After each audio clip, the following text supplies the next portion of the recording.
En esta oportunidad vamos a presentar dos ejercicios trabajando con identidades trigonométricas.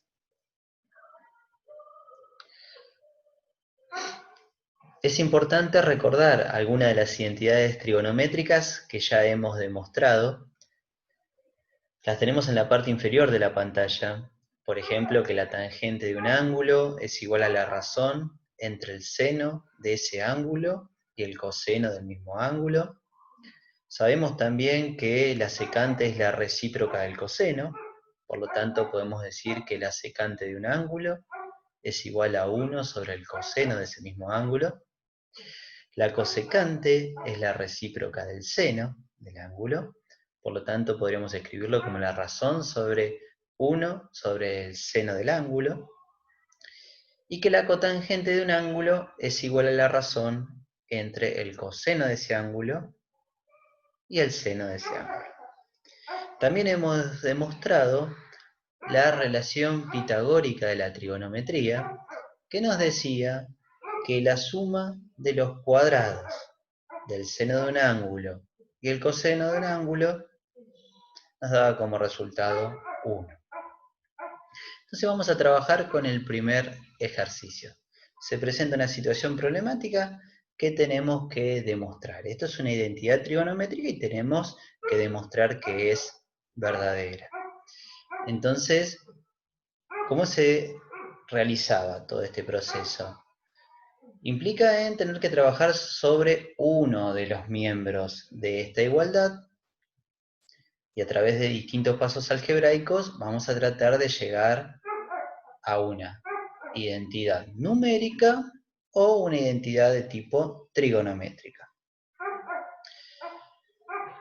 En este ejercicio en particular vamos a desarrollar el primer miembro, donde tenemos un producto y tenemos dos factores. A la hora de resolver ese producto, vamos a tener que aplicar propiedad distributiva. Entonces vamos a tener que multiplicar 1 por 1, 1 por menos seno de alfa por 1, y seno de alfa por menos seno de alfa, que en ese caso nos daría menos seno cuadrado de alfa. Recuerden que todo el desarrollo lo hacemos sobre el primer miembro, y el segundo miembro no sufre ningún tipo de alteración. Permanece de esa manera hasta el final del ejercicio. Si observamos qué nos quedó en el primer miembro, podemos ver que nos quedó menos seno de alfa más seno de alfa. Son términos que son opuestos. Entonces podríamos aplicar la propiedad cancelativa. Si aplicamos la propiedad cancelativa, nos quedaría en el primer miembro 1 menos seno cuadrado de alfa. Este es el momento donde ese primer miembro lo podemos relacionar con la fórmula que tenemos en la parte superior de la pantalla, la relación pitagórica de la trigonometría. A ver si me ayudan. ¿Qué tal si de esa estructura que tenemos en la parte superior despejamos el coseno cuadrado de alfa?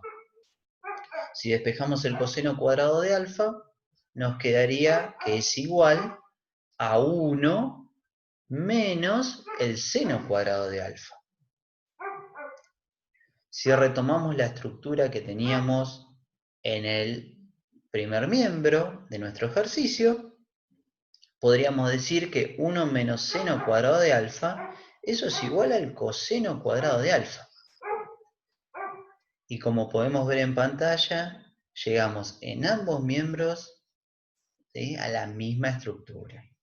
Hemos comprobado la validez de esta identidad trigonométrica. Vamos a otro ejercicio.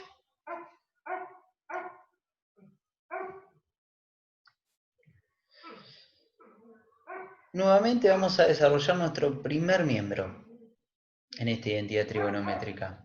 El segundo lo vamos a conservar como está hasta el final. Por más de que alguno por ahí está pensando que la suma del cuadrado del seno de un ángulo y el coseno de ese mismo ángulo tenga un resultado conocido. Lo vamos a conservar como está presentado en el ejercicio. Aquí tenemos que tener en cuenta que esta identidad trigonométrica aparece algo distinto en términos de razones trigonométricas al seno y al coseno. Aparece la tangente del ángulo, aparece la tangente de alfa. Nosotros en la parte inferior de la pantalla tenemos una identidad que nos dice que la tangente del ángulo es igual a la razón entre el seno del ángulo y el coseno de ese mismo ángulo. Entonces vamos a hacer el reemplazo correspondiente. Donde dice tangente de alfa, vamos a reemplazar por el seno de alfa sobre el coseno de alfa. Y vamos a ver cómo nos queda. Nos quedaría de esta manera. Tenemos que tener en cuenta que originalmente la tangente del ángulo estaba elevada al cuadrado, por eso nos quedó seno cuadrado de alfa sobre coseno cuadrado de alfa. Bien. En ese primer miembro, el primer factor, el primer paréntesis, es 1 menos el seno cuadrado de alfa. Una estructura conocida. La trabajamos hace unos minutos. Si miramos en la parte superior de la pantalla, ¿qué nos decía? Que 1 menos seno cuadrado de alfa, ¿a qué era igual? Al coseno cuadrado de alfa.